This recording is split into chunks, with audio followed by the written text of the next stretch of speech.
आज Himachal Pradesh public service commission के विषय में भी हम बात करेंगे और साथ में युवाओं के लिए कमीशन का क्या प्लान है और कमीशन के अध्यक्ष इस समय रामेश्वर ठाकुर जी हमारे साथ हैं। सर बहुत बहुत स्वागत है आपका संवाद भारत में। धन्यवाद।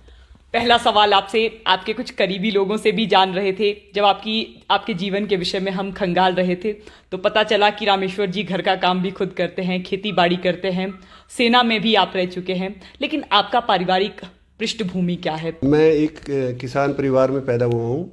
एक बहुत ही जिसको बोलते हैं गरीब परिवार था। बचपन में ही मेरे माता पिता का देहांत हो गया था जब मैं 2 साल का था।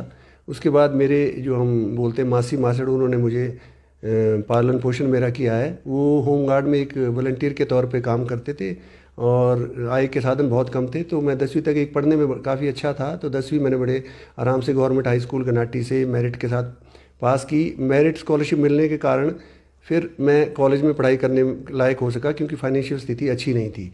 कॉलेज में जब मैं गया तो कुछ मैं एनसीसी की तरफ मोटिवेट हुआ, एनसीसी ली और उससे मुझे मोटिवेशन मिली कि मैं फ़ौज में अपने कैरियर की शुरुआत करूं, क्योंकि एक अच्छा प्रोफेशन मुझे लगा। तो उस मोटिवेशन के बेस पे मैंने जब ग्रेजुएशन की और यूनिवर्सिटी में एमए इकोनॉमिक्स में कर रहा था, तो 2 सेमेस्टर करने के बाद मैंने सीडीएस के एग्ज़ाम दिए और लकीली मैं मेरे ख्याल पहली या दूसरी अटैम्प्ट में सीडीएस के लिए रिटन क्वालिफाई कर गया। और उसके बाद मैं 2-3 चांस एसएसबी के करने के बाद थर्ड चांस में एसएसबी क्लियर करके ओटीए मद्रास 1984 में ट्रेनिंग करने के लिए चला गया था। 1985 में ट्रेनिंग करने के लिए चला गया था और ट्रेनिंग करने के बाद मैं वहाँ से 1 साल की ट्रेनिंग के बाद आर्मी में 1986 में कमीशन मैंने प्राप्त किया। देखिए, आपसे मैं ये भी जानना चाहूँगी, अब आपने बताया कि आप सेना में भी चले गए थे। करियर में हमेशा बच्चों को भी कन्फ्यूजन रहता है, युवाओं को भी कन्फ्यूजन रहता है। आपके जीवन में कोई कन्फ्यूजन था कि क्लियर था कि सेना में ही जाना है? मैंने जैसे आपको बताया कि मैंने एनसीसी क्योंकि ले ली थी और उससे मेरी मोटिवेशन ये हुई कि मुझे सेना में जाना है। एक नोबल प्रोफेशन है और इसमें सिफारिश की भी कोई ज़रूरत नहीं पड़ती, जैसा कि ट्रेंड रहता है सामाजिक जीवन में भी, ये पता नहीं सिफारिश से लगते होंगे। तो मेरा क्लियर कट था कि मैंने फ़ौज में ही जाना है और मैं इसी कारण मैंने तैयारी फ़ौज की और मैं उसी में फिर सफल भी हुआ। फौज से आप वापस भी आए थे, फौज से वापस आने का कारण क्या था? उसके बाद आपने HPAS भी ज्वाइन किया था, इसके विषय में कुछ बताइए। फ़ौज से चूँकि जैसे मैंने आपको बताया मेरा पालन पोषण मेरे मासी मासड़ ने किया था, उनके और कोई औलाद नहीं थी, तो उनका ये था भी एक बच्चा ही हमने ये गोद टाइप में लिया हुआ है और ये भी फ़ौज में चला गया तो हमारे बुढ़ापे का सारा कौन होगा। तो उनका बड़ा प्रेशर रहा कि बस अब तेरे 5 साल बाद इससे आगे एक्सटेंशन नहीं लेनी और वापस आ जाना। इसीलिए मैंने 5 साल बाद फ़ौज छोड़ दी। चूँकि मैं मेरिट में था, मेरी बड़ा अच्छा कैरियर प्रोफाइल था, तो मैं परमानेंट कमीशन के लिए पूरी तरह से उस टाइम सक्षम था, लेकिन पारिवारिक प्रेशर के कारण, माता पिता के उनके जोर के कारण मुझे वापस आना पड़ा और मैंने फ़ौज को छोड़ के फिर यहाँ ये सोचा कि चलो अब सिविल सर्विसेज की तैयारी करता हूँ। सर, आप हिमाचल प्रदेश पुलिस में DSP के पद पर भी रहे, SP के पद पर भी रहे और अभी IG के पद पर भी थे। तो आपको अपने पुलिस सर्विसेज में याद है कि सबसे बहुत गंभीर केस आपके जीवन का कौन सा था जिसने शायद आपको भी झकझोर दिया था? क्योंकि अक्सर आए दिन हम ऐसे केसेस हमारे समाज में देखते ही हैं। वैसे तो पुलिस में तरह तरह के केस आते हैं, कैरियर में रहते हैं। मेरा पुलिस में जहाँ भी मैं पोस्टिंग रहा, अलग अलग टाइप के केस किए।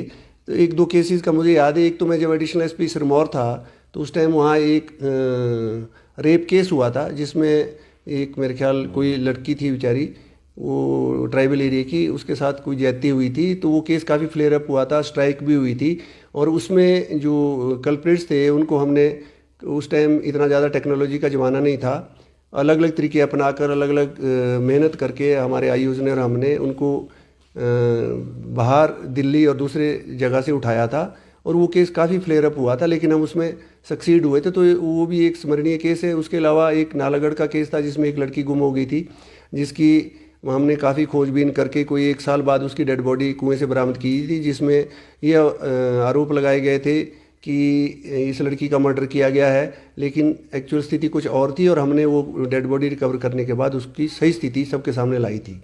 उसके अलावा एक आनी की तरफ भी एक गाड़ी सतलुज नदी में चली गई थी, उसमें भी यही आरोप लगाया गया था कि इस लड़के का मर्डर कर दिया गया है, लेकिन हमने अपनी छानबीन से उसमें उस डेड बॉडी को और उस गाड़ी को सतलुज से बरामद किया था और वो सारे जो आरोप थे उसको बेबुनियाद साबित किया था। एसपीजी में भी आपने काम किया है, आपने वाजपेयी जी के साथ काम किया है, आपने मनमोहन जी के साथ भी काम किया है, तो आपको अच्छी बात क्या लगती है? और दूसरा सवाल मेरा आपसे ये कि एसपीजी के विषय में कई तरह के भ्रम भी होते हैं, इस विषय पर भी आपसे जानना चाहूंगी कि पहले तो आप 2 प्रधानमंत्रियों के विषय में बताइए कि सबसे अच्छी क्वालिटी आपको क्या लगी?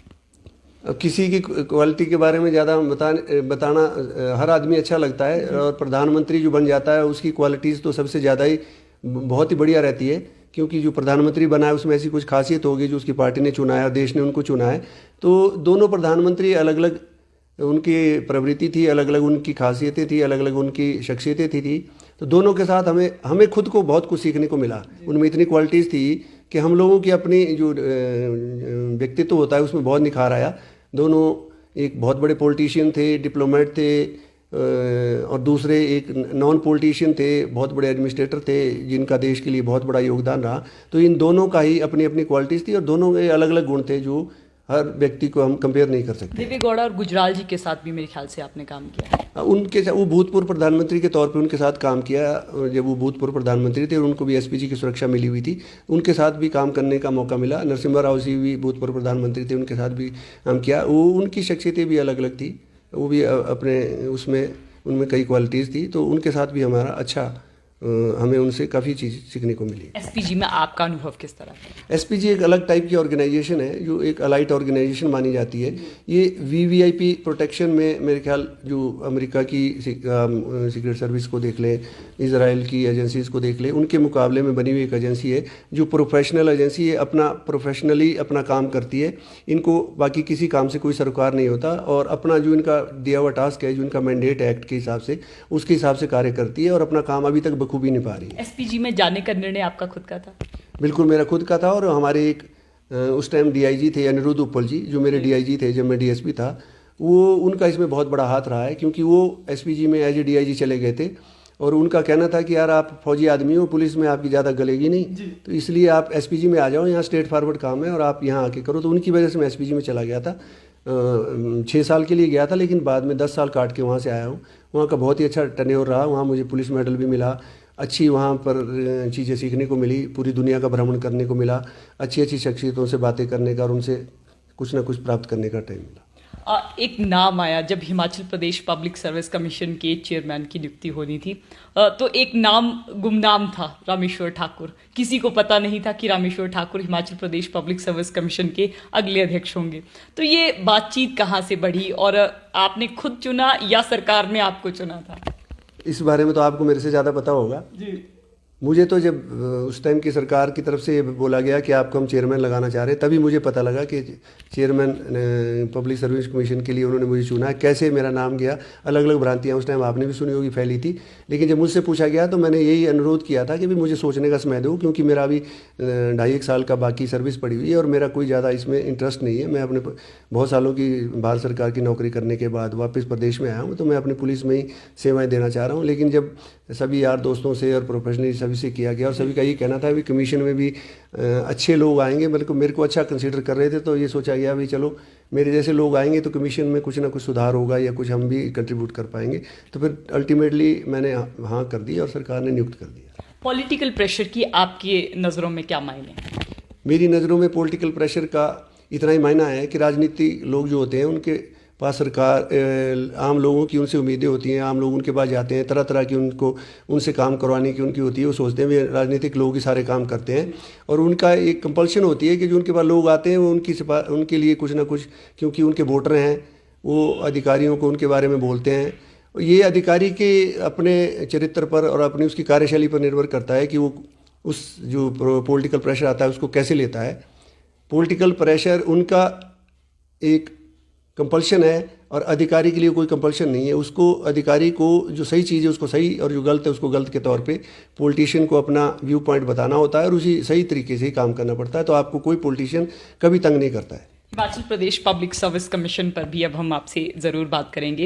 Himachal Pradesh public service commission में पारदर्शिता हो, इसके लिए आपकी तरफ से क्या कदम उठाए जा रहे हैं? क्योंकि हमीरपुर बोर्ड का भी हमने देखा कि किस तरह से उसमें भी धांधलियां पाई गई। अब आपसे भी मैं पूछना चाहूँगी कि पारदर्शिता के लिए क्या सुनिश्चित कर रहे हैं? जिस दिन मैंने शपथ ली थी उस दिन भी पत्रकार बंधुओं ने पहला क्वेश्चन यही किया था भाई आप क्या करेंगे कमीशन में। तो मैंने, अगर आप पुराना उस दिन का बाइट देखें तो उसमें मैंने यही कहा था कि मैं कोशिश करूंगा कि कमीशन की कार्यप्रणाली को पूरी तरह जितना भी पारदर्शी हम कर सकते हैं उसको करें और इसका देश में इसका नाम ऊँचा करें। तो हमने पिछले तकरीबन 9 महीने में कोशिश की है कि पारदर्शिता को बढ़ाया जाए। हमने उसमें कई कदम उठाए हैं जो आज सभी को विदित है कि हम लोग सभी कैंडिडेट्स के मार्क्स को वेबसाइट पे डालते हैं। हमने कई उसके रूल्स में हमने चेंजेस किए हैं। हमने पुरानी जो भर्तियां थी, जो बैकलॉग था, उनको निकालने की कोशिश की है। उसको सारी की सारी भर्ती प्रणाली अभी तक हमारी प्रक्रिया चली हुई है और ऑलमोस्ट पिछला बैकलॉग हमने पूरा कर दिया है। और आगे भी जो भर्तियाँ निकल रही है पारदर्शी तरीके से हम उसके एग्ज़ाम कंडक्ट करा रहे हैं। और हमारी पूरी कोशिश रहती है कि जिस प्रकार का आरोप हमीरपुर कमीशन पे लगा है उन सभी चीज़ों को ध्यान में रखते हुए अपना कार्य करें और सीक्रेसी के साथ काम करें, साथ में पारदर्शिता को भी सामने लाएं। तो उस दिशा में कदम हमने उठाए हैं और उसके अच्छे रिजल्ट भी आ रहे हैं। जो फीडबैक मिल रहा है, आप लोगों को भी फीडबैक मिल रहा होगा कि अच्छी तरह से हमारा काम अभी तक चल रहा है। अब जो पेंडिंग रिजल्ट्स हैं वो कब तक निकलेंगे, और जो हमीरपुर कर्मचारी चयन आयोग के आपको एक्स्ट्रा जिम्मेदारी दी है, क्या सफिशिएंट है Himachal Pradesh public service commission उस कर्तव्य को निभाने के लिए, या फिर हमारे पास इतना स्टाफ नहीं है? हमारे पास हर डिपार्टमेंट में स्टाफ की कमी तो रहती है, क्योंकि हमारे पास जो अभी तक का स्टाफ है वो हमारी जो अभी तक का उत्तरदायित्व है उसको पूरा करने के लिए हमें सरकार ने दिया हुआ है। जो एक्स्ट्रा जिम्मेवारी हमारे पास आई है उसको पूरा करने के लिए हमें ज़रूरी कुछ एक्स्ट्रा स्टाफ की ज़रूरत बिल्कुल पड़ेगी। तो हमने सरकार से अनुरोध भी किया है और सरकार उसको मान भी गई है। शायद अगर हमारे पास ये लंबे टाइम तक ये काम रहा तो फिर कुछ एक्स्ट्रा स्टाफ हमें दिया जाएगा। अभी तो हम जो वर्तमान स्टाफ है उसी के जरिए अपनी जिम्मेवारी प्लस उस कमीशन की जिम्मेवारी को पूरा करने की कोशिश कर रहे हैं। जहाँ तक लंबित नतीजों का सवाल है, जो लंबित नतीजे हमीरपुर कमीशन के पेंडिंग है उसको हम प्रोसेस कर रहे हैं। हमने एक नतीजा निकाल भी दिया है। जो ड्यू प्रोसेस है उसको पूरा एग्जामिन करके हम उसको, वो प्रोसेस चली हुई है और जो कैंडिडेट्स उसमें सेलेक्ट हो रखे हैं या जिनके कुछ बाकी काम बचा हुआ है उसको हम पूरा करने की कोशिश। अब जो ये तृतीय श्रेणी के कर्मचारियों की आप नियुक्ति करने वाले हैं, क्या इसमें नियमों में परिवर्तन किया गया है या फिर पुराने ही नियम हैं? नियम हमारे जो अपने नियम है हम अपने नियमों के हिसाब से इनकी भर्ती करेंगे। हम हमीरपुर कमीशन के नियम के हिसाब से नहीं करेंगे, क्योंकि हम एक संवैधानिक संस्था है, हमारे अपने नियम हैं। हम उन नियमों को फॉलो करते ही उसी के हिसाब से ही भर्ती करेंगे। युवाओं के लिए क्या है, अब नौकरियों का पिटारा खुलेगा, और साथ में आपसे ये भी जानना चाहूँगी कि युवाओं के लिए आपका क्या मैसेज है? नौकरियों का पिटारा कमीशन तो जो सरकार हमारे को एडवर्टाइज करने के लिए रिक्विजिशन देती है हम उसी के हिसाब से भर्तियां करते हैं। नौकरियां देना या ना देना सरकार का काम रहता है। उस सरकार की तरफ से जो भी हमारे पास नौकरियां मतलब रिक्विजिशन आती है हम उसको जल्दी से जल्दी भरने की कोशिश करते हैं, ताकि युवाओं को जितना रोजगार सरकार देना चाहती है वो तुरंत और जितनी जल्दी हो सके उसको दिया जा सके। युवाओं के लिए अगर आप संदेश देखें तो मेरा यही संदेश है भाई, हिमाचल के युवाओं में प्रतिभा की कोई कमी नहीं है। जो मेरा अभी तक का एक्सपीरियंस है, उनका एक्सपोजर हो सकता है थोड़ा कम हो अगर हम दिल्ली और शहरों के बच्चों से उनको कंपेयर करें तो, क्योंकि एक्सपोजर कम है लेकिन प्रतिभा बहुत ज़्यादा है। उन बच्चों को इस बारे में डिमोरलाइज नहीं होना है, उनको मेहनत करनी है और जो भी वो अपना जीवन में लक्ष्य निर्धारित करें उस लक्ष्य की प्राप्ति के लिए जी जान से कोशिश करें। और जब कोशिश करेंगे तो पूरी, इसमें कोई शक नहीं कि वो आराम से सफल हो सकते हैं। उनमें प्रतिभा की कोई कमी नहीं है, सिर्फ मेहनत और लगन की जरूरत है। Himachal Pradesh public service commission में इंटरव्यू का क्या प्रोसेस रहता है? लोगों में बहुत सारे कन्फ्यूजन रहते हैं कि टीम कहाँ से आती होगी, इसका प्रोसेस क्या होता होगा। तो मैं आपसे भी जानना चाहूँगी कि इंटरव्यू का क्या प्रोसेस है? इंटरव्यू के प्रोसेस के बारे में वो हमारा गुप्त जो एक सीक्रेसी ब्रांच होती है वो करती है, उसके बारे में हम आपको ज़्यादा नहीं बता सकते। लेकिन हमारा प्रोसेस फुल प्रूफ है। जो भी लोग आते हैं, उच्च कोटि के विद्वान लोग आते हैं, एक निर्धारित पैनल बना हुआ होता है, उन्हीं पैनलों में से वो विद्वान आते हैं और वो हम जनरली जो भी लोग लेते हैं उनमें किसी प्रकार की कोई जो पार्शियलिटी या इस टाइप का आप जनता को कोई भी उसकी चिंता करने की कोई ज़रूरत नहीं है। हम उसमें हर तरह का जो भी उसमें प्रिकॉशन लेते हैं वो प्रिकॉशन लेते हैं। फेलियर आए आपके जीवन में कभी? फेलियर तो जीवन का पार्ट है, आते हैं। और उन फेलियर्स के साथ अगर आदमी डिमोरलाइज हो जाए तो फिर वो वहीं उसकी आगे का जो है जीवन की चाल रुक जाती है। तो फेलियर से तो जो आदमी रास्ते पे चलेगा वही गिरेगा और गिर के जो संभलेगा वो आगे बढ़ेगा। जी, आपका बहुत बहुत धन्यवाद। धन्यवाद। Himachal Pradesh public service commission के चेयरमैन रामेश्वर ठाकुर जी हमारे साथ थे। हमने आपको पहले ही बताया कि Himachal Pradesh public service commission में विद्यार्थियों के क्या सवाल थे, अभ्यर्थियों के मन में क्या सवाल थे, वे सभी उन विषयों पर हमने चर्चा की और साथ में हमने आपको ये भी बताया कि यहाँ पर जो कार्य प्रणाली है उसकी पारदर्शिता को सुनिश्चित करने के लिए किस तरह के कदम Himachal Pradesh public service commission द्वारा उठाए जा रहे हैं। तो फिलहाल संवाद भारत में अभी के लिए बस इतना ही। नमस्कार।